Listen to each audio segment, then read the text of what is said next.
Monsieur Bresson, en regardant vos films, on a le sentiment qu'il y a une morale là, une morale assez sombre, disons, assez pessimiste. Et on a même le sentiment que pendant vos films, la morale est devenue plus sombre, tant qu'on avait le sentiment que c'était presque une contradiction entre ce pessimisme et la beauté de la forme. D'abord, je vais vous dire quelque chose. Vous confondez le mot pessimisme avec le mot lucidité. Cette lucidité n'est pas forcément pessimiste. Oui. Mais la morale aussi, la morale est une chose plus large. La morale, je ne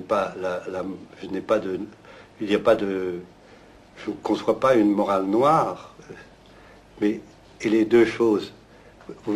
La tragédie grecque est-elle un pessimisme, la tragédie grecque? Alors c'est plutôt la lucidité. Je crois que, pour moi, je me sens plutôt lucide que pessimiste.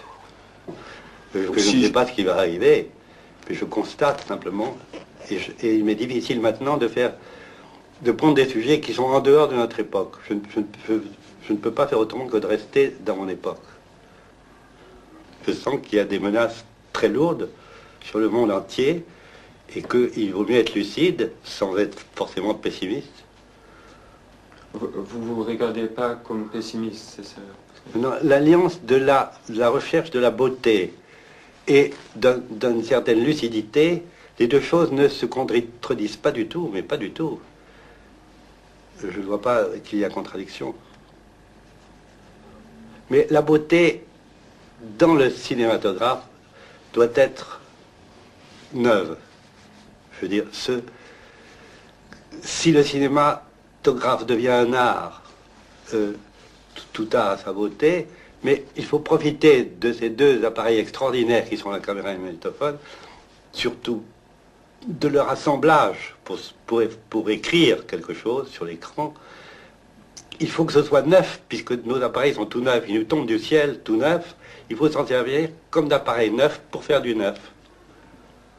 Et ce neuf doit être beau si on a un certain idéal de beauté pour les choses en général, pour les personnes et les choses en général. Est-ce que vous croyez que vous êtes changé pendant votre œuvre, disons... J'espère que j'évolue, en effet, et je pense que ce dernier film a pour moi en tout cas du nouveau, c'est-à-dire à la fois un acharnement à vouloir les choses concentrées, rapides, et neuves, et en même temps une grande liberté, une grande spontanéité, une grande liberté. Je fais ça parce que je le sens, donc je le fais. Tant pis si c'est pas bien, si c'est bien, bravo. Mais voilà comment j'ai travaillé. Malheureusement, il y a tout un public, qui fait tout le public du cinéma, que les Français appellent le ciné, qui semble la simple photographie du théâtre. Alors, ils veulent pour ça d'abord qu'on voit les personnes entières, et pas leurs mains, ou leur visage, ou leurs coudes, ou leurs jambes. Moi, quand je traverse un boulevard, je vois des jambes qui marchent, des jambes en marche. J'ai fait des jambes en marche. Je n'ai pas eu une seconde d'hésitation. C'était ça pour moi le boulevard à Paris. Mais ils n'ont pas vu qu'il y avait tout de même une certaine beauté à faire le personnage qui arrivait parmi ses jambes, qui était jambe lui-même, et qui tout à coup s'asseyait et que nous ayons en pleine vision. Parce que ça, ils ne voient pas, ils ne ressentent pas plutôt. Ils attendent un dialogue explicatif et il n'y en a pas. C'est l'image combinée avec le son qui explique.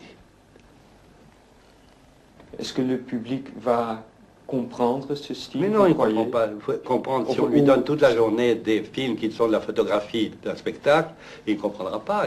Il cherche le jeu des acteurs et leur façon de parler, les modulations de leur voix, leur réussite. C'est tout ce qu'il cherche. Il voit. Et s'il n'y a pas de jeu, et s'il n'y a pas des acteurs connus, il voit le vide. Je les comprends très bien. Alors, mais le cinéma doit évoluer. Il ne peut pas rester éternellement dans cet état. Et le cinéma peut être une chose immense. Et est-ce que doit évoluer. Voilà, je finis là-dessus. Je peux vous demander seulement un conseil à des jeunes cinéastes? C'est la dernière question. Je finirai par une phrase de Stendhal qui est très belle, que vous connaissez sûrement, qui est « Ce sont les autres arts qui m'ont appris l'art d'écrire ».